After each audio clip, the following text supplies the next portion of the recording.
What's one truth you wish you'd said out loud when you were younger? My sister made sure I was not invited to Hawaii for Christmas while she and her husband were still staying in my house, eating my food, and using my laundry like it was theirs. I did not scream, I did not argue, and I did not fall apart, because the second I saw the proof, it was like something clicked in me and the decision was already written. They were going to leave. I was finally done being the family doormat, and it was going to be clean, final, and impossible to twist back on me. The way I found out was almost laughable if it had not cut so deep. Megan had left her iPad charging in my kitchen, which was normal because somehow every cord and outlet in the house had turned into community property since they moved in temporarily. A notification banner lit up with palm tree emojis and an airport arrival schedule. At first I thought it was a work thing, then I saw the chat title, Hawaii House. It had my parents, a couple of cousins, Megan and Evan. My name was not there. Not only was I excluded, but the conversation was casual and full of little details about who was bringing sunscreen and what day they would all meet at the rental. It was not an oversight. It was a deliberate wall built around me while I was literally in the next room cooking dinner. The part that burned the most was the sentence I read when I scrolled a little further down. Megan had typed, "It will just be easier without Lauren's rules." My rules? The only things I ever asked for were that the dishwasher be run before midnight because the pipes rattle, and that they not leave wet laundry in the machine to mold. That is apparently a dictatorship now. I put the iPad back down without saying a word. I washed the dishes, went to bed, and slept like I had not in months, because I already knew what I was going to do. If you plan a Christmas behind my back while living under my roof, then you will not be living under my roof anymore. In the morning, I made coffee, waited until they both wandered into the kitchen, and told them we needed to talk. Evan tried to smirk like I was about to nag them about dishes again, but his eyes shifted when he saw my expression. Megan leaned against the island with her arms crossed, playing the role of the sister who is always one step ahead. I said, "I saw the Hawaii trip. I wish you the best, but you cannot stay here anymore. I am setting a move out for the Sunday before Christmas." Noon. At first, Megan laughed, the way only an older sister can laugh when she thinks you are bluffing. She said, "You are joking." I said no. She tried again, "We are family." I said, "Exactly, and that is why I am giving you days instead of hours." That was the first time I saw her blink and realize I was not playing. She tried to switch tactics, going for guilt. This is not how people who love each other talk. I answered calmly, "You are right, people who love each other do not book Christmas in Hawaii and hide it from the person whose pantry they are currently raiding." Evan stepped in, trying to be the practical one. "Our place is not ready, the floors need another week." I told him they had options, hotels, in-laws, friends, but they no longer had my guest room. Megan's last card was to bring up Mom. She said you would overreact, that we should not burden you. I just said, "Perfect, then I will be even quieter when you are gone." Her voice cracked with fake certainty, "You will regret this." I looked her in the eye and said, "Maybe, but not as much as I regret realizing I was nothing more than a punchline in your vacation plans." That same day I changed the guest door code to a temporary one that would expire on Sunday at noon. I texted it to them so they had no excuse. Then I removed their access from my grocery delivery account because apparently, Just Add to Cart had turned into Live Off Lauren. Finally, I reserved a storage unit near their renovation and booked movers for the Sunday morning slot. If they needed hands, they would have them. I wanted this clean, not messy, and above all, final. That night I printed a single-page letter. It said they were guests, not tenants. It said their stay was now over and that I would not discuss Hawaii or family feelings until after they moved. It ended with, "We can talk when this house is mine again." I put it on the kitchen table before bed. Megan read it in silence the next morning, her jaw tight, her hands shaking just enough that she shoved them in her hoodie pocket. Evan skimmed it like a man trying to find a loophole that was not there. I knew the silence meant calculation, not defeat. At midnight, my phone started lighting up. Mom, then Dad, then Mom again. A text from Megan finally came. "You are making this impossible." I ignored it and turned off the ringer. The peace that washed over me was strange, not joy, but clarity. The next morning, before coffee, I booked the locksmith for Sunday at noon, right after the movers. Deposit paid, confirmation in my inbox, locked in. No going back. My parents' calls would get uglier, Megan would find new angles, and Evan would eventually try to play the reasonable one. But in that moment, I had the first solid boundary of my adult life. And I was not moving it.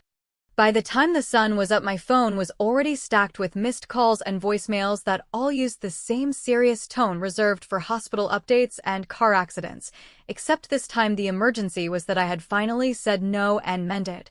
And my mother could not understand how I could put family on the street a week before Christmas when, in her version of events, everything would have been fine if I had just decided to be easygoing about a trip that I would not enjoy anyway. I listened to one voicemail where she told me that I was better than this and that someday I would see how cold it sounded to throw my own sister out, and then I stopped the playback because I could feel that old reflex start to rise.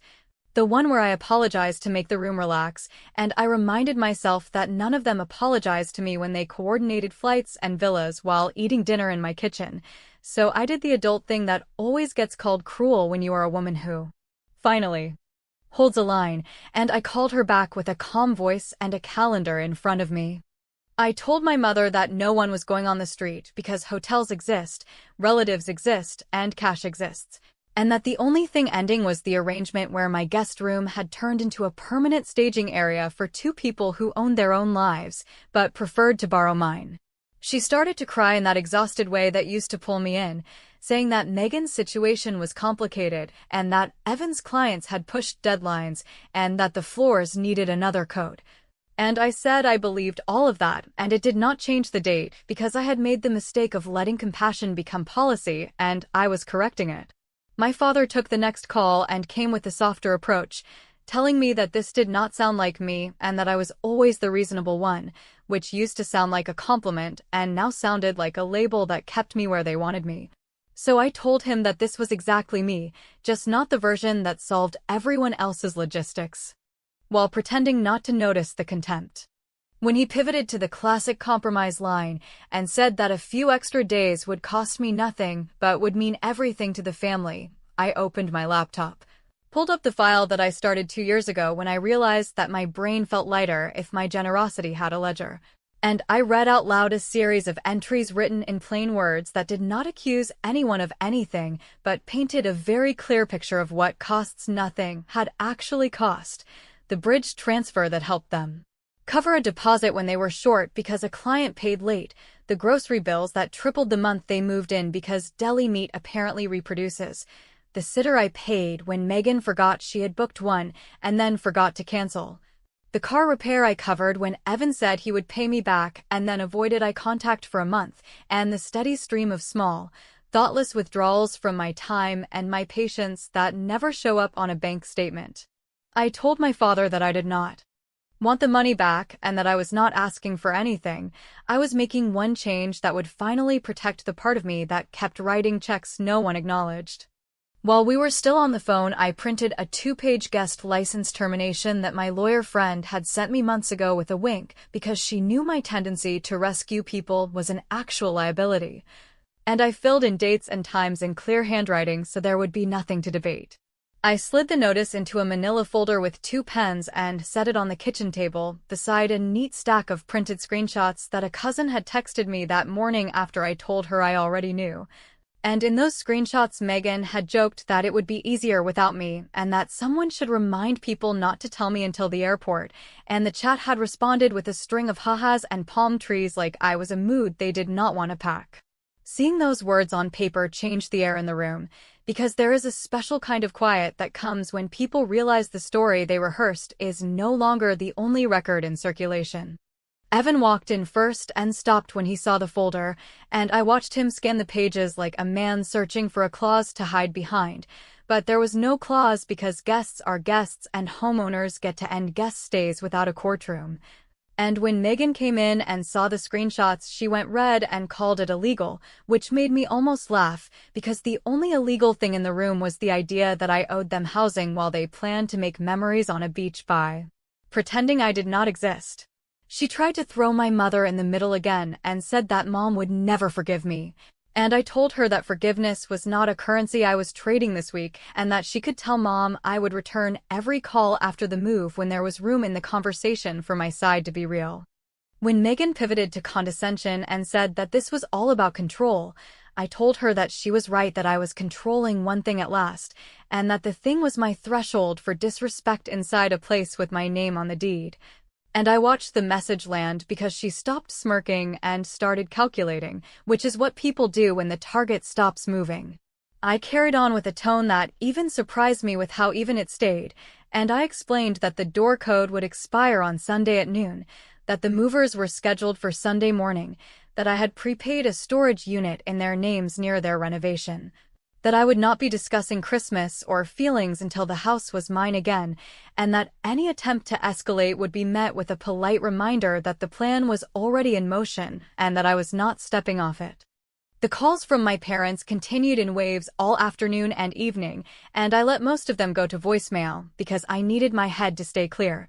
Although I did send my mother one email that included a photo of the guest license termination and a brief note that said this was not an eviction or a punishment, but a boundary, and that I would love her and Dad on the other side of it when I felt safe in my own kitchen again.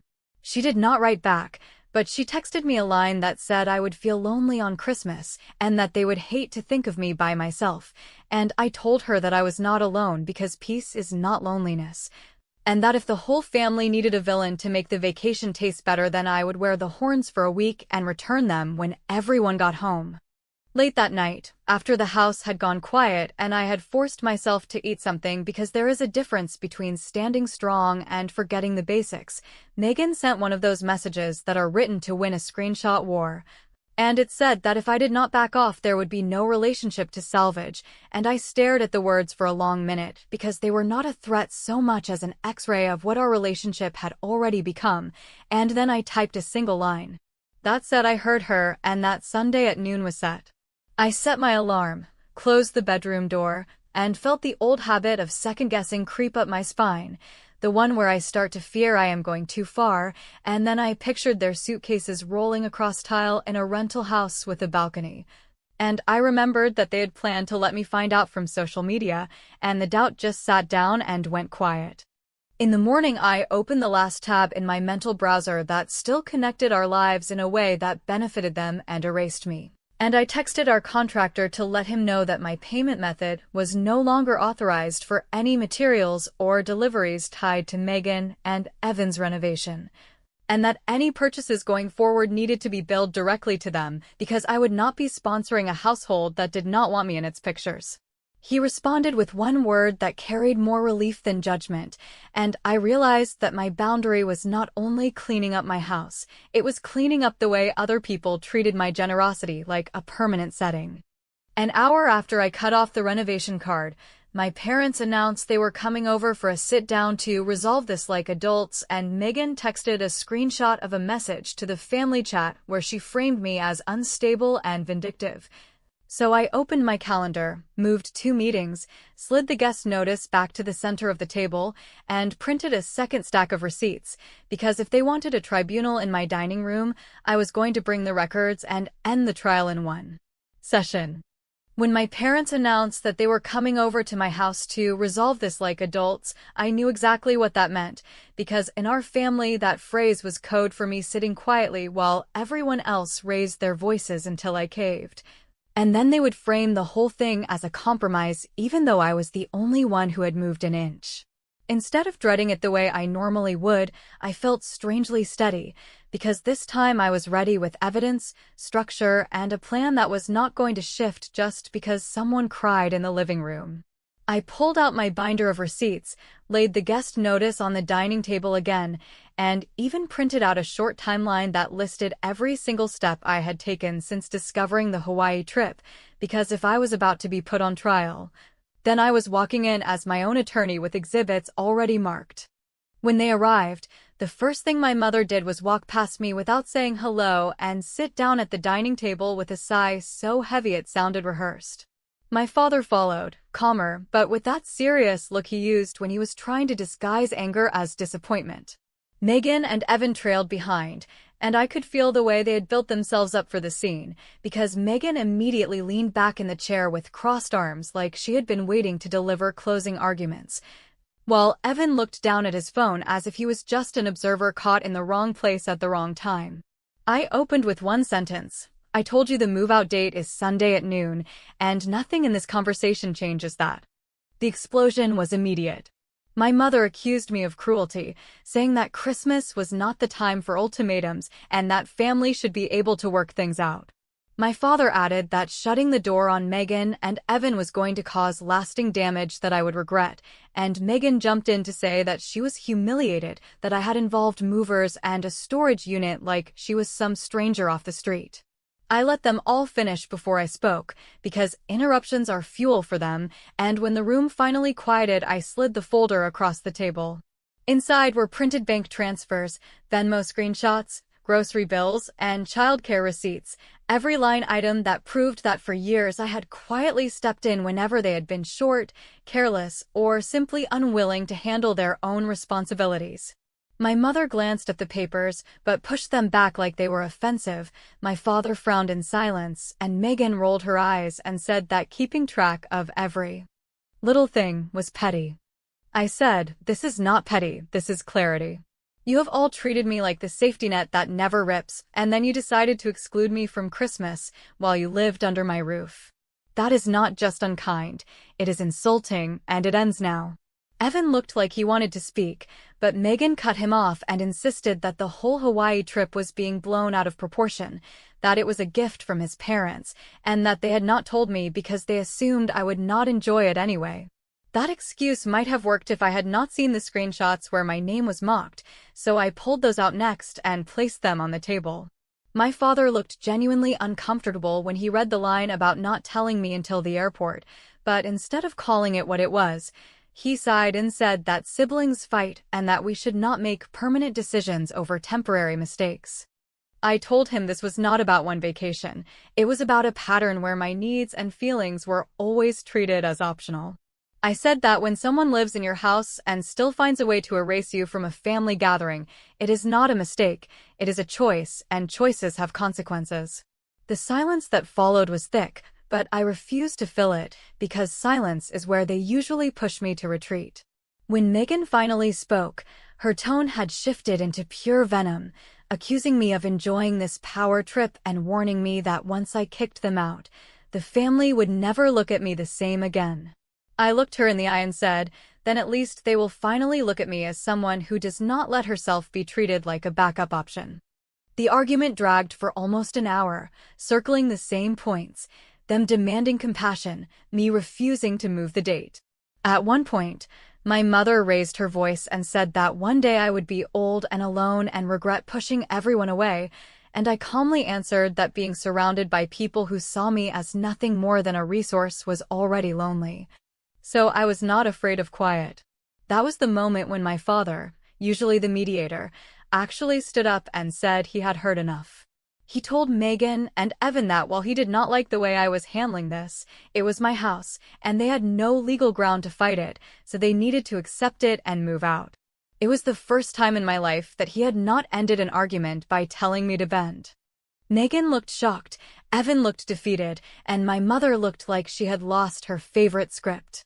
The tribunal ended not with reconciliation, but with a hollow silence, and they all left without hugs or promises to call. For a moment I thought I might cry, but instead I felt the steady calm, the kind that comes when you finally realize you are not just reacting, you are deciding. That night, as I was finally allowing myself to breathe, Megan sent me a message saying that if I wanted war, I would get war, and that she and Evan were not leaving quietly. I stared at the words and then booked an appointment for the locksmith to change every lock the second the movers were done, because if she wanted to test me, then she was about to learn that I had no intention of losing the first real boundary I had ever set. When Megan sent that message about war, I knew she was not bluffing, because my sister has always been the kind of person who, when she feels cornered, will lash out instead of admitting that the situation is her fault. The following morning confirmed my suspicion when I noticed small things around the house that told me she was already trying to push my patience further, almost daring me to react. as if to prove to everyone else that I was the unreasonable one. She left dishes piled up without rinsing them. She turned the thermostat down to an absurd temperature and then pretended it had glitched, and she parked her car diagonally in the driveway so that I had to squeeze past to get out. These petty provocations might have looked trivial from the outside, but I knew they were the opening moves in her campaign to make living with her unbearable until I relented, and the strangest part was that none of it even touched me anymore, because I had already made the mental shift that this was not my problem to adapt to. This was their countdown ticking. I focused on removing every cord that still tied their convenience to my resources. I had already frozen my card from being used for their renovation, but that week I went further, systematically untangling myself from the web of favors and automatic assumptions that had built up over years. I called the insurance company and formally removed them from my coverage. I contacted the utility companies and made sure all bills were shifted back to my name only so no one could accuse me of cutting something off in retaliation later. And I went through every shared account, streaming service, and delivery app and shut down their access. It took hours, but by the time I finished I felt lighter, because each completed step was another reminder that I was taking back control over pieces of my life that I had given away without even noticing. Of course, my parents did not see it that way. They called daily with a new angle, trying to pry open a crack in my decision. One day my mother leaned on sentiment, telling me that Christmas had always been about togetherness and that I was ruining a tradition. Another day she leaned on fear, saying that if Megan left angry there would be a permanent rift in the family that could never be repaired. My father tried logic, asking why I would risk so much drama over something that was just one trip, and insisting that the better move would be to swallow the insult for the sake of peace. Every call ended the same way, me calmly repeating that Sunday at noon was fixed and that I was not negotiating, and them hanging up with the sound of disappointment heavy enough to fill a room. It was during one of those calls that my father let something slip without realizing how much it revealed. He said, almost in passing, that Megan had always felt like I had everything easier because I was more responsible, and that she had always resented how they trusted me to handle things while they worried about her. In his mind it was an explanation, but for me it was a key that unlocked years of dynamics I had never fully understood. My sister did not just stumble into entitlement, she had been fed it, spoon by spoon, every time my parents praised me for being steady and used that steadiness as a reason to bend toward her chaos. I realized that in her mind this was not just about a Christmas trip, it was about a lifetime of her being treated like the fragile one and me being treated like the reliable one. And Hawaii was her way of creating a moment where she could rewrite the script by excluding me from the story altogether. The clarity made me angry, but it also made me strategic. If the root problem was that I had been cast as the permanent safety net, then the solution was not just to push them out of my house, but to end the pattern in a way that could not be undone. That night I opened my laptop and booked 2 tickets for my parents on a cruise that left the exact same week as the Hawaii trip, fully paid with my credit card. I did not buy them as a gift of reconciliation. I bought them as a statement, one that said, "You want togetherness? You can have it with me or without me, but I am not sitting at home like the abandoned child while you fly to an island to pretend I do not exist." I made it very clear in the email confirmation I forwarded them that the tickets were theirs only if they accepted on my terms, which meant no discussion about Megan and no guilt trips about my decision. It was my way of shifting the center of gravity so that Megan could not use their presence as leverage against me. When I hit send, I felt the same mix of nerves and power that I had felt the first time I told them to move out. It was not about being vindictive. It was about reclaiming my role in this family narrative and making it impossible for them to keep casting me as the background character who should be grateful just to be included. By buying those tickets, I was not just closing one chapter. I was rewriting the next one in a way where my absence from Hawaii would not be a defeat, but a decision. Later that night, Megan must have caught wind of it, because I got another one of her sharp messages claiming that I was manipulating Mom and Dad against her, that I was jealous of her relationship with them, and that I was doing all of this out of spite. I read it twice and then set the phone down without answering, because for the first time in my life I understood that silence could be louder than any defense. She wanted me rattled, defensive, scrambling to explain myself the way I always had before, but instead I was calm, steady, and unreachable. The movers were confirmed, the locksmith was booked, the storage unit was prepaid, and now even my parents had a different path carved out for Christmas. Everything was lined up, and yet a part of me knew Megan was not done, because when people are losing control of a story they thought they owned, they almost always make one last desperate move. I went to sleep with the uneasy certainty that the real test was still coming, and that Sunday was going to be the moment when all of this either collapsed or finally, irrevocably, held. Move-out Sunday started with the kind of quiet that makes you double-check whether the storm you were promised has somehow missed your street. And for a minute I allowed myself to believe that Megan would choose the path of least humiliation and let the movers do their job while she pretended to be above the drama. Yet before the coffee finished dripping I saw the incoming messages stack like dominoes. First from my mother asking if we could push the deadline to later for the sake of appearances, then from Megan announcing that she and Evan would not be ready by noon because the storage unit was too far and the movers were being difficult. And finally from an unknown number that turned out to be my cousin telling me that the family chat was warming up for a blowout with me cast as the Grinch in a housecoat. I texted the foreman a polite confirmation of the schedule.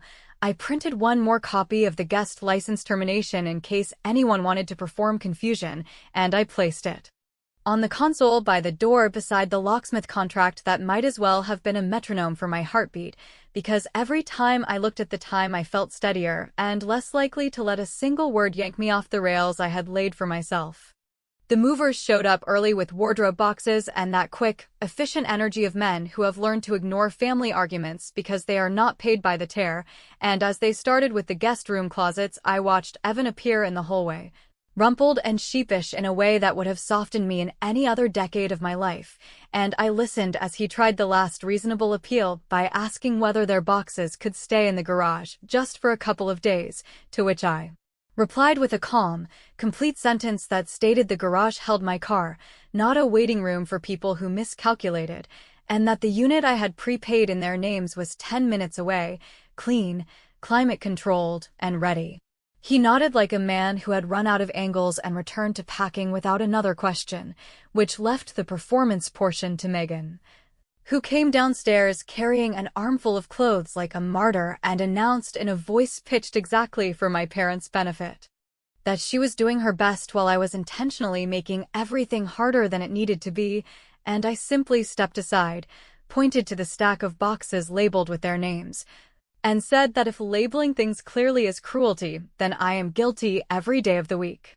At 10, right on cue, my parents arrived with faces that told me they had promised themselves they would keep this civil and then realized in the car they did not mean it, and, before either of them could start a speech, I handed them a simple folder with two things inside: the printed boarding confirmations for the cruise that left the same week as the Hawaii trip and a single page that I had written the night before with 3 lines that mattered more than any 10-minute monologue. The first saying that I loved them and would not be discussing this move after today.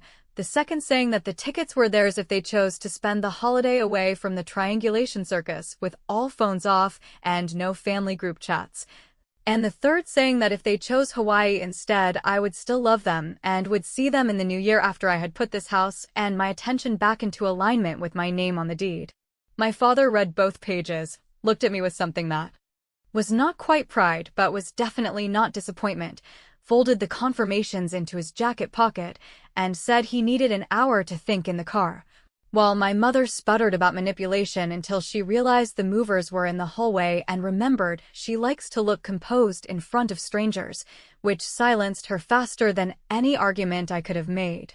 The last desperate move arrived at 11 when Megan stepped into the foyer with her phone on speaker and announced that she was on the line with a friend who swore this was an illegal eviction and that I could not change the locks. And I responded by placing the printed guest notice on the entry table, by pointing to the time-stamped emails I had already sent, and by casually mentioning the non-emergency call I had placed to the local police the day before to ask what the protocol was for a guest refusing to leave after a terminated stay, which meant that when she demanded to see a badge the only person who looked ridiculous was her, because a polite officer arrived, looked at the paperwork, asked whether there had been rent exchanges. There had not. And then advised Megan and Evan to finish packing and avoid creating a record they did not want to explain later. I did not gloat, and I did not smirk. I thanked the officer for his time, offered him a bottle of water that he declined, and went back to wrapping the 2 dishes of theirs I actually liked in bubble wrap so they would not break on the ride, because kindness that costs me nothing is still my habit, even when I am done financing other people's habits. At 11:30, my father came back in and, without ceremony and without qualifiers, told my mother that he was going on the cruise, that he needed a week without the noise, and that if she chose Hawaii, he would understand, but he was not spending Christmas as a referee for grown children who refused to respect a boundary as basic as whose name is on the mortgage. She stared at him in a way that said she had not predicted being the one left to decide which gravitational pull she would orbit. And after a long minute, she put her hands on the back of a chair, took a breath that sounded like surrender finally conceding to reality, and said she needed to pack a small bag because if she stayed in this zip code she would meddle, and she did not trust herself not to show up here again tonight. It was not an apology and it was not absolution, but it was the first adult choice I had seen her make in my favor, and I took it in quietly like light through a heavy curtain. Noon landed exactly on time. The movers carried the last labeled box down the steps with the efficiency of people who live by clocks. The locksmith's van pulled into the driveway as if we had rehearsed the cue, and I stood by the door holding out 2 envelopes that contained the storage unit keys and access codes, both fully transferred to Megan and Evan's names so that nothing tethered us beyond what they chose to bring back later with a text I did not intend to answer. And when Megan tried one final barb about how I would not survive the silence, I smiled in a way that was not unkind and told her that peace is not silence. It is finally hearing yourself think without someone else's story drowning you out. She rolled her suitcase to the curb. Evan gave me a small nod that looked like the closest thing to a thank you he knew how to manage, and they left without turning around, which felt appropriate because we were done performing goodbyes for an audience that never applauded. The locksmith finished in less than an hour. I walked the house with him to test every new key. I signed the receipt, and the second the door clicked with the new lock I felt the phone start buzzing on the console. First my mother insisting on one more talk. Then Megan demanding to pick up something she had forgotten in the attic that I knew very well she had left as bait, and finally a cousin sending me a screenshot of the family chat where the tone had shifted from pile-on to uneasy quiet. After my father announced he would be unreachable this week, so I turned the phone face down, brewed a fresh cup of coffee, and sat at my kitchen table in a house that suddenly felt the right size for one person's breath. I did not post a victory, I did not send a manifesto, and I did not wait for an apology that would have been a performance anyway.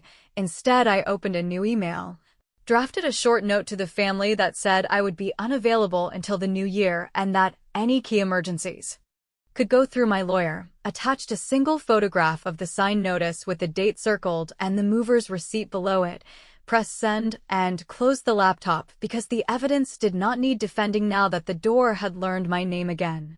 The calls kept coming for a while and then slowed. The house stayed quiet, and even though I knew there would be ripples when everyone returned from whichever ocean they chose, I also knew the core was fixed, the pattern was broken. And the next time someone tried to write me out of a story while standing on my floors, they would have to do it from the sidewalk, which is a kind of ending I can live with because it is not revenge for revenge's sake. It is the simple, undeniable fact that I finally chose myself and executed the plan with enough grace and enough steel that even the people who wanted me to fail will think twice before testing it again.